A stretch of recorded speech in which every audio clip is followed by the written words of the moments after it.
Welcome to a new edition of the Neon Jazz interview series with Jazz Bassist Corcoran Holt. He is promoting his latest 2018 CD called The Mecca. He is originally from Washington, D.C., and began West African percussion at 4 and studying the upright bass at the age of 10 at the renowned DC Youth Orchestra. And over a very rich and storied career that he has had, he is in the midst of making more magic. He's played with legends and greats and has great stories. We caught him on the road, so please get to know him and dig this interview, my friends. Hey, how are you, man? I'm good. I'm doing well, thanks, man. Are you in Paris? I'm in Rouen. It's like an hour and a half outside of Paris right now. Right on. Yeah. Well, hey, man, I know you're far away. I know you got a lot going on, so thank you for taking a minute out for me and Neon Jazz. I appreciate it. Oh, man, of course, man. I'm glad I caught you. Right on. Let's dive right in here and talk about The Mecca. Great album. Okay. Another evolutionary step for you in your career. So talk to me about this album. How do you feel about it?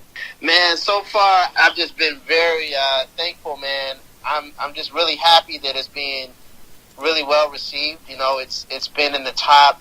I mean, it was number 3. It went all the way up to number 3 on Jazz Radio. It was actually number 1 for like 3 weeks on Kansas, in a radio station in Kansas. So, you know, I'm just really, man, I've just been really thankful, man, to, you know, that it's doing so well, man. All the shows have been going very well, you know, great crowds.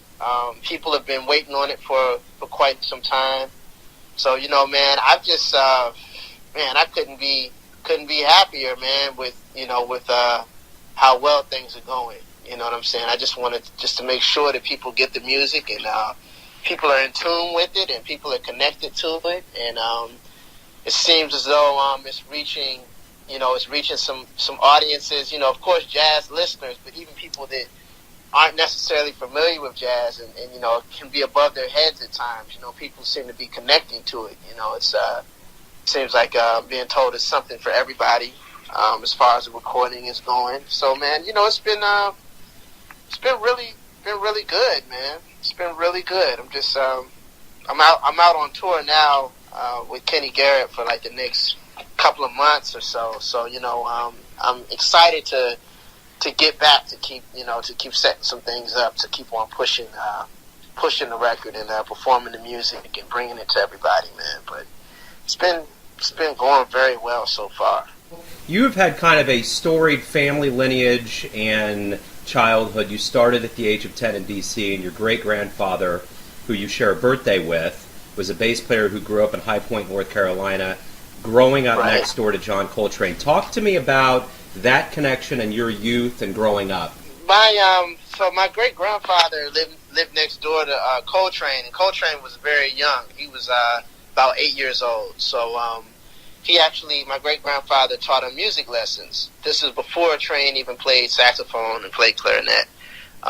This is, you know, what the family history tells me. So he actually taught him bass when he was little, pretty much. And then my grandma ended up going to high school with Train, and they were cool. You know, they were cool. And when Train ended up moving to Philadelphia, my grandmother would still speak to him from time to time, you know, over the phone, you know, from time to time.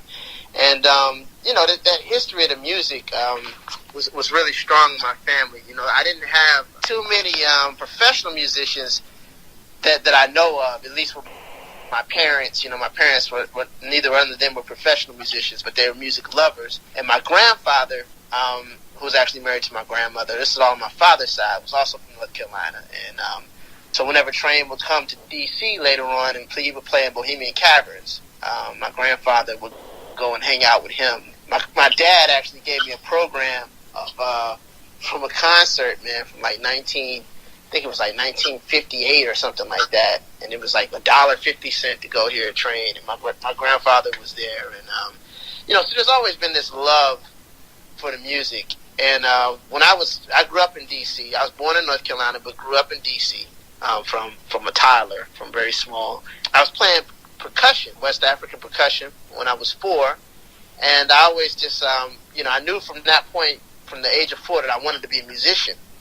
And so my dad actually, you know, by the time I was 10 years old, he went to this music program called DC Youth Orchestra program, and he was going to sign me up to play percussion. But there weren't any available spots in the percussion section. So my dad thought about it, and he was like, my great-grandfather played bass. Let's sign him up to play bass. It holds the time along with the drums. It's a rhythmic instrument.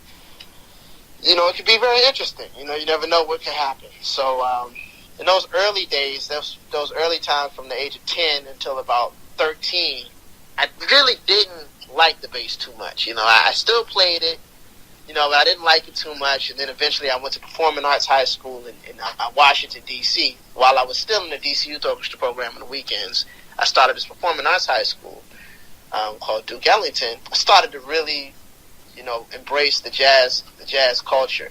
And I really started to have a lot of guys come in, older musicians from New York, from D.C. come in, and they would work with us as young kids. And I started to be able to connect my percussion stuff to my bass playing, which made it very interesting. And then I started to fall in love with jazz as a music, because to me it was it's all about the moment and being spontaneous. You can improvise and you can actually put yourself into the music. So from that point on, man, I was playing on the Washington D.C. scene from a teenager.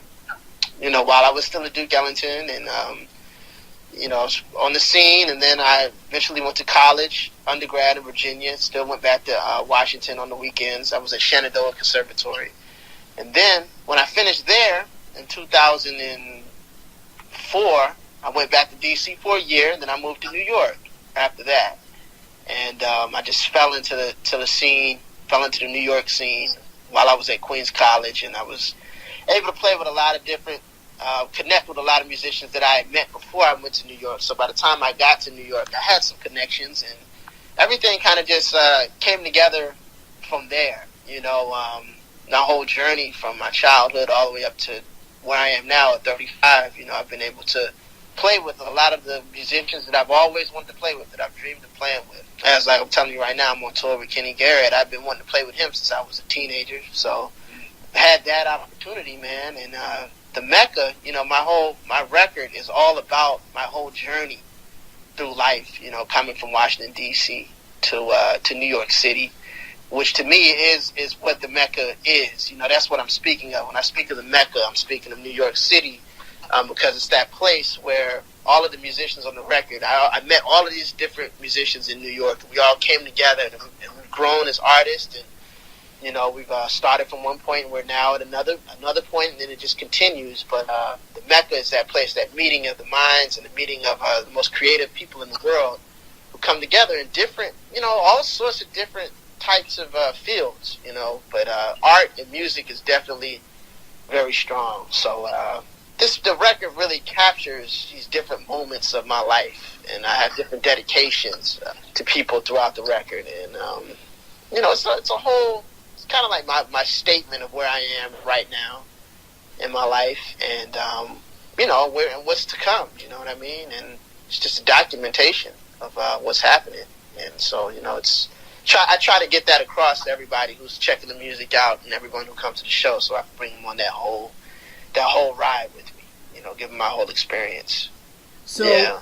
You've clearly learned so much from being out in the world and playing with cats, but you've also had such great education from the Duke Ellington School, Shenandoah. You went to you got your master's degree. Talk to me about what you learned in a formal education environment that really benefited you as a player, whether it was mentors or just the straight-up education. I would say definitely a little bit of both. Mentorship is was very important. That was something that I really gained at an early age. My mentor from Duke Ellington is still my mentor to this day. His name is Davey Yarborough. So definitely mentorship and gaining that professional aspect at a very young age through being in school. Different connections, with different students that I met while I was there. A lot of these guys and ladies that I've met throughout from that time in my education, we're lifelong friends, and we could help each other out, as we continue to move forward in our profession. there's definitely was a discipline that I learned in school. You know, I'm also one who thinks that you can't learn everything there is about playing music, especially jazz. You can't learn all of that in school. You can learn certain aspects, but you know, you really learn a lot more on the bandstand and actually living life. But what school did for me was definitely gave me those degrees, gave me that discipline. It helped me make those connections, make some connections with different people. When I moved to New York, I made sure I was at Queens College to get my master's because I never knew what would happen, if I would get a gig or not. You know, who knows what would happen? But I kind of looked at school as kind of like that anchor to allow me to do other things. You know, so it benefited me in so many ways, man. You know, like I said, mentorship, discipline. And those connections, man, and then that information, you know, studying theory, studying arranging, studying history, taking private lessons with some of the most amazing bassists in the world, such as Michael Bowie, Buster Williams, Ron Carter, you know, Peter Betts, Steve Novosel. You know, I mean, the list kind of goes on. So you know, it's everything has played its role. Learning to play in school, but also learning to play on the scene. You know, they balance each other out. Definitely. And then, you know, along with playing with all of these amazing people, you've also been out. In 2009, you toured the Middle East as a jazz ambassador. You've been all over the world. Now you're in France. What is it like to hit the road and to present your music to not only different people, but people from very different cultures? Man, to me, that's what it's all about, man. You know, music is definitely a universal language, you know, and we realize that, you know, as a human race, there's so many times that we deal with all of these, we focus on these differences that we have, you know, culturally. You know, this person is of this religion, is of this descent, you know, this person likes this kind of food, you know, they were brought up this way, I'm brought up that way. But, you know, the beautiful thing about it is, man, with music, that kind of almost cancels all of that stuff out, you know. So there's a respect amongst musicians throughout the world. There's a respect amongst from the listeners to those that are listening. So I think it's definitely a language that I find brings us all together. I remember specifically when I did that Middle East tour, I actually played. The band that I played with was out of New York, but we actually came together with a band, with an Iraqi band. And there was a lot of tension between the U.S. and Iraq during that time, you know, which is why we were there. We were there to kind of like bring peace between the cultures, you know, and music has always kind of stood for that, you know. So all the differences that we had culturally, you know, we were able to come together as musicians and put all of that aside and smile and make music together and find a sense of harmony. So I think music does that. You know, music, that's what music stands for. You know, it's supposed to be a healing force, you know, and so far, man, you know, I'm thankful to be able to do that, to be able to go around the world and communicate with people and connect with people and give them a piece of myself, let them know where I come from, and then hear where they come from, you know. So and music is just being able to travel and being able to do that is a blessing, man. You know, that's just I couldn't think of a better way to connect with people.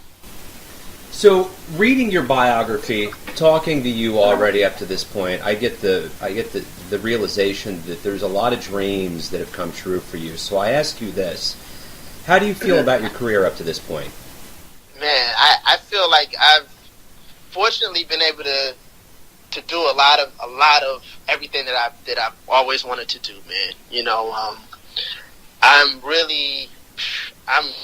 thankful and I'm pleased. Of course, there's so much more that I want to do. I just want to keep getting better and keep going to the next level, man. But I'm so thankful, man, up to this point, being able to play with all of these different people and being able to live how I've lived and to be able to take care of my family doing what I love, you know, and just being able to have all of these different mentors and see all these different places, man. I remember being a kid, you know, and people would ask me, well, what do you want to do, you know, when you grow up? I've actually been able to do what I want to do when I grow up. But now I'm still never, to be honest with you, man, I'm still never satisfied with everything. I'm thankful and I, you know, and I'm so glad that these things have happened and they're happening, but I always wanted to continue to keep going to get to the next level. You know what I'm saying? But man, so far, man, I'm beyond thankful for everything I've been able to accomplish so far, man. You know, I couldn't, man, there's so many people that aren't able to do what they love to do, and I can say for a fact that I've been doing what I love to do, man. So I'm just thankful for that, man. So why do you love jazz? I love jazz because of how it makes me feel.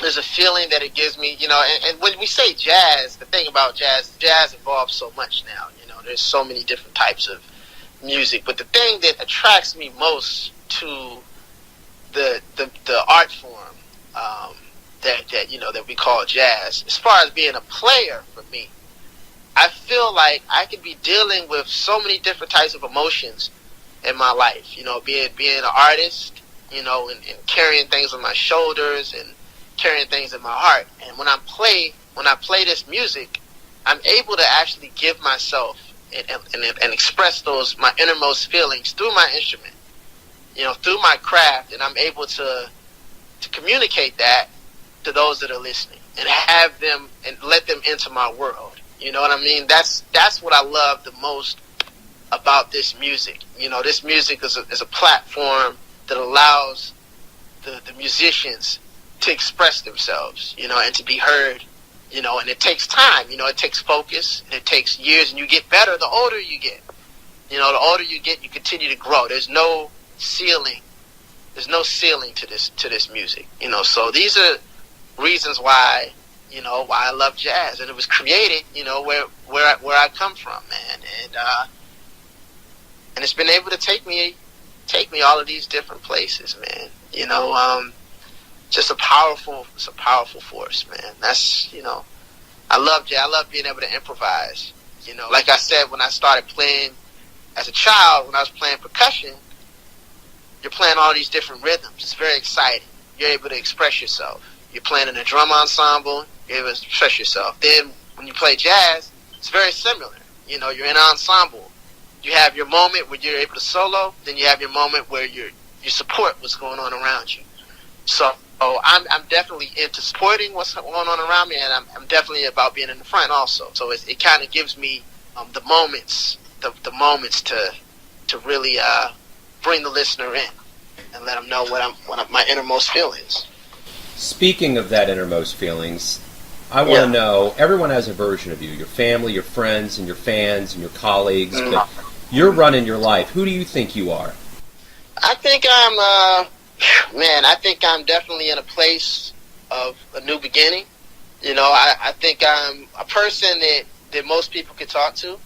You know, I when I'm comfortable, I'm very funny. You know, I'm a very funny person. I feel like people can really open up to me. But right now, I'm a father. Like, my son was just born 4 months ago, my first child. So I'm a husband. I'm a father. Which is all very new to me. I'm an artist. You know, I'm a musician. I feel like I'm responsible overall, and I just want to continue to be that way. I feel like, you know, nobody's perfect, man. Nobody's perfect, but I feel like I'm constantly working on being the best version of me that I can be, as far as a musician, as far as a man, as far as a father, and as far as a husband. So I'm trying to just always just improve. This whole music, you know, I'm a man of music. I'm a man of music, and music to me is life.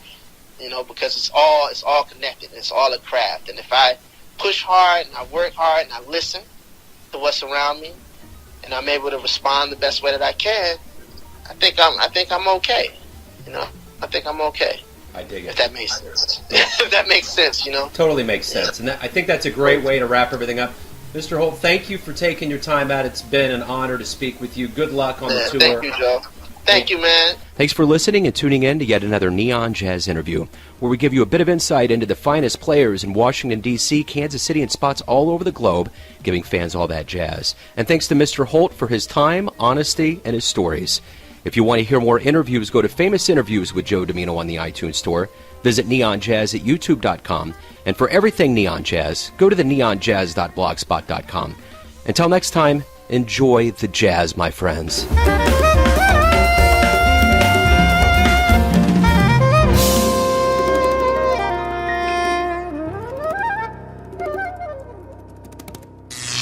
Neon Jazz.